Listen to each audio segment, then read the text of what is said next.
Olá, galera! E lá vamos nós, dando continuidade ao nosso estudo, às super dicas sobre contribuições especiais.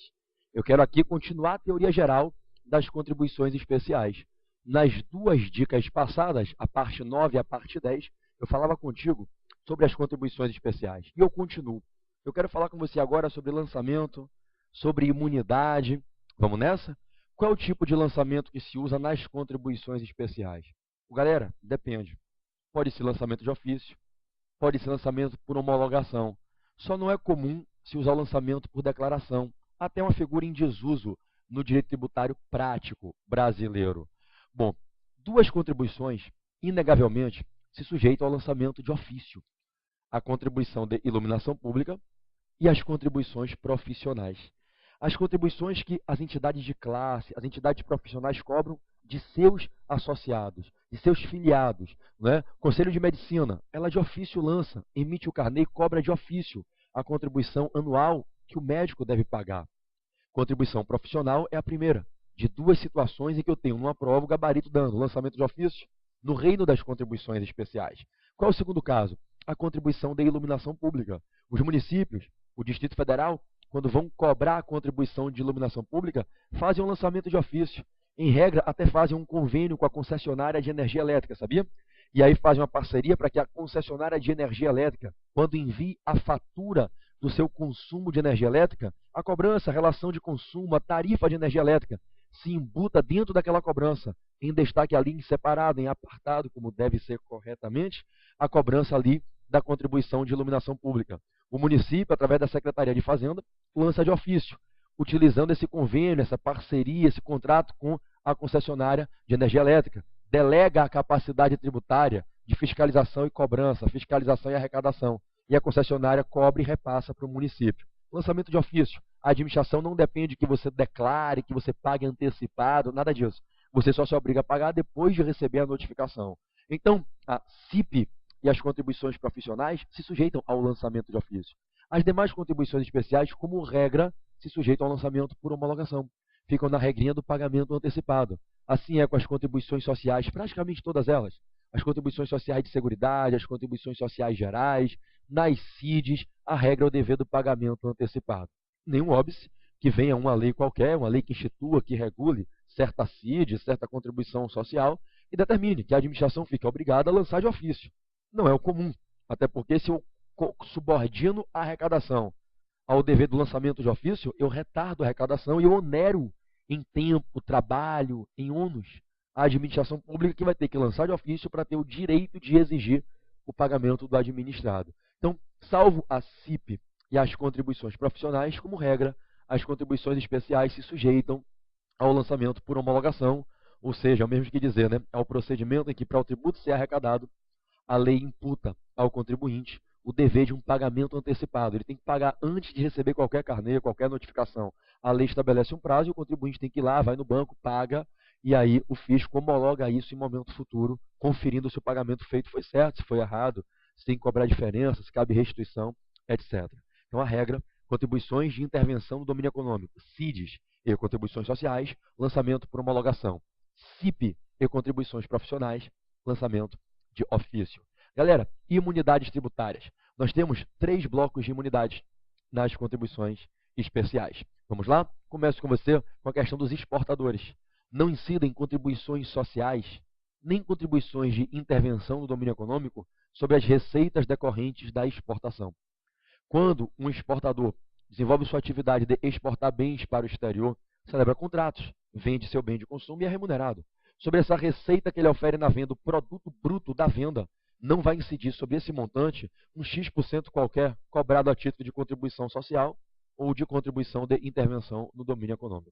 O artigo 149, parágrafo 2º, inciso 1, proíbe a incidência de CIDs e de contribuições sociais sobre as receitas decorrentes da exportação. Bom, a intenção aqui é simples, é não onerar o exportador.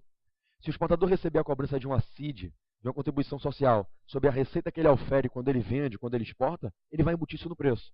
A incidência dessa CID, dessa contribuição social, vão aumentar, logicamente, o preço da venda. Isso prejudica a captação da clientela, gera um preço mais difícil para concorrer com outros países. Essa imunidade de CID e de contribuição social sobre as receitas decorrentes da exportação, essa imunidade que acolhe e favorece o exportador, não é uma imunidade isoladamente colocada na Constituição. Como a gente vai ver nas videodicas de imunidades tributárias, essa imunidade ela se inclui, ela se insere dentro de um organismo muito maior de proteção ao exportador. Um regime que o Constituinte trabalha dentro do sistema tributário para proteger o exportador. Na verdade, eu tenho na Constituição um dispositivo no sistema tributário que diz não incide ICMS na exportação. Outro que diz não incide IPI na exportação. Outro que diz cabe à lei complementar excluir o ISS da incidência da exportação de serviços. Eu protejo o exportador, porque o exportador é um cara importante para o país. Ele bota nosso produto, nosso serviço lá fora, ele traz o euro, traz o dólar, traz o investimento, capta a clientela, e quanto mais eu tenho clientes internacionais, mais eu aumento minha possibilidade de venda. Então, eu gero mais produção, eu gero mais industrialização, eu gero mais insumo, mais matéria-prima, mais emprego. Quanto mais gente de outros países venha comprar no Brasil, mais o Brasil vai produzir para atender essa demanda. Não é? Então, eu incentivo o crescimento econômico do país, a geração do emprego, a multiplicação da relação de consumo. Então, enfim, a gente incentiva a exportação. A nossa vocação constitucional é a do incentivo ao exportador.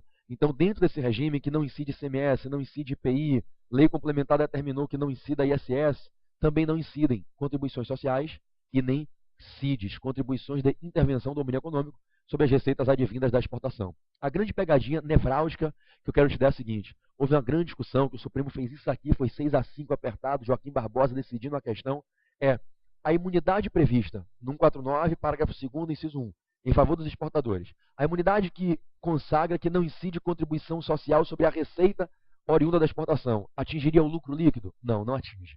Não tem imunidade, cuidado com isso em prova. Se o exportador vendeu 100x em mercadoria, recebeu uma receita de 100x, quando ele recebe a receita bruta de 100x, ele não paga a contribuição social, também não paga CID. Pegou os 100x, pagou as despesas dele, gastou ao longo do ano 80x, sobraram 20 de lucro líquido. Sobre o lucro líquido, pode incidir a contribuição social sobre o lucro. A contribuição social sobre o lucro líquido, a CSSL. Tanto faz chamar também de CSLL. Contribuição social, lucro líquido, contribuição social sobre lucro. Tanto faz chamar CSLL, CSSL. É a mesma contribuição. Então, na prova, atenção para o que eu vou dizer agora. A imunidade do exportador não beneficia ele para uma desoneração de CSLL. E ele tem que pagar mesmo, cara. Se ele consegue ser exportador, já é um baita do empresário. Se está oferindo lucro líquido, tem capacidade contributiva, paga a contribuição para um segmento sensível, seguridade social. Então, a imunidade é para a entrada da receita. É um primeiro momento, a receita entrou. Não quer dizer que eu vou ter lucro. Eu posso arrecadar 100 e gastar 110, tenho até prejuízo. Agora, na receita que eu entro, não incide contribuição social, nem incide. Já é bacana. A receita entrou, não é tributada. Agora, se eu pago minhas despesas, ao final do período eu tive resultado positivo, tive lucro líquido, aí eu pago a CSLL. O Supremo entendeu por um voto de diferença, 6-5, no plenário, que a imunidade não alcança a contribuição social sobre o lucro líquido. Ok? Não vacila com isso na prova. Segunda imunidade, 195, parágrafo 7º da Constituição. As entidades beneficentes de assistência social, entidades que prestam assistência social, artigo 203 da Constituição, prestam assistência social e prestam de modo beneficente, essas entidades não pagarão contribuições para a Seguridade Social. O artigo 195, parágrafo 7º, consagra a imunidade de contribuições de Seguridade Social sobre entidades que atuam de modo beneficente, prestando assistência social. E é algo lógico, não é para decorar, é para entender. Direito tributário é fácil, gente. É só vocês quererem aprender e pegarem paixão pela coisa. Eu prometo a vocês, se vocês colarem comigo, eu torno vocês feras em direito tributário. Uma entidade que presta assistência social, ela está prestando o quê? Seguridade. O que é seguridade? Previdência, assistência e saúde. Saúde, previdência e assistência. Então, ela tem como objeto social a assistência. Então, ela já gera seguridade. E se ela for de modo beneficente, filho, por que ela vai ter que pagar uma contribuição para a seguridade se tudo que ela faz é gerar seguridade e não está atrás, os donos, os mantenedores, não estão atrás de vantagem patrimonial individual, de repartição de lucro, nada disso. Os caras só querem prestar assistência e atuam de modo beneficente, a beneficiar o destinatário final. Então, conclusão, não incidem contribuições sociais de seguridade social sobre as entidades beneficentes de assistência social. Imunidade do artigo 195, parágrafo 7º. Cuidado, porque na Constituição você vai ler que fala, são isentas. Não é isenção porcaria nenhuma, tá? Foi só um erro na hora de redigir o 195, parágrafo 7º. Não são isentas. A isenção é um benefício infraconstitucional, vem por lei. O que vem da Constituição é imunidade. Então, são imunes. Foi um erro na grafia constitucional. E o Supremo já reconheceu isso em vários julgados. É imunidade mesmo, tá legal? Risca lá a palavra isenção na Constituição, no 195, 7º, e bota imunidade. Por fim, a última. Também não incidem contribuições previdenciárias agora. Contribuições de seguridade social para a Previdência. Sobre quem, gente? Sobre os pensionistas, os aposentados, do regime geral de previdência social. O RGPS, o regime do povão. Tem dois regimes de previdência, certo? O regime para o servidor público efetivo, que é um regime próprio, um regime especial, cheio de vantagens, que a administração faz para o seu servidor efetivo, que é o RPPS, regime próprio de previdência social. E existe o regime geral, que é o do povão, que é o meu e da maioria das pessoas. O regime geral de previdência social, o RGPS. Não incidem contribuições para a Seguridade sobre os empregados que se aposentam, que viram pensionistas pelo RGPS. Artigo 195, inciso 2, parte final. Então, não incide contribuição para a Seguridade sobre pensão e aposentadoria. Para quem recebe pensão e aposentadoria, quem vira pensionista, aposentado pelo RGPS. Ou seja, você pagou sua previdência a vida inteira e quando você vai se aposentar, vai ganhar sua pensão, não vai ter que pagar de novo. Você, como inativo do RGPS, você não paga. Então, 195, inciso 2, parte final, é a última das 3 imunidades no mundo das contribuições especiais. A gente já viu lançamento, imunidade, princípio da anterioridade, competência, lei instituidora, já foi a teoria geral das contribuições especiais. Nos próximos vídeos, eu começo a comentar um pouquinho das contribuições especiais em espécie. Abre teu coração, bota a mão na tela, segura. Segura com a mão de baixo que vai ficar pesado. Segura com força. Meu coração, irmão, segura. Eu amo vocês.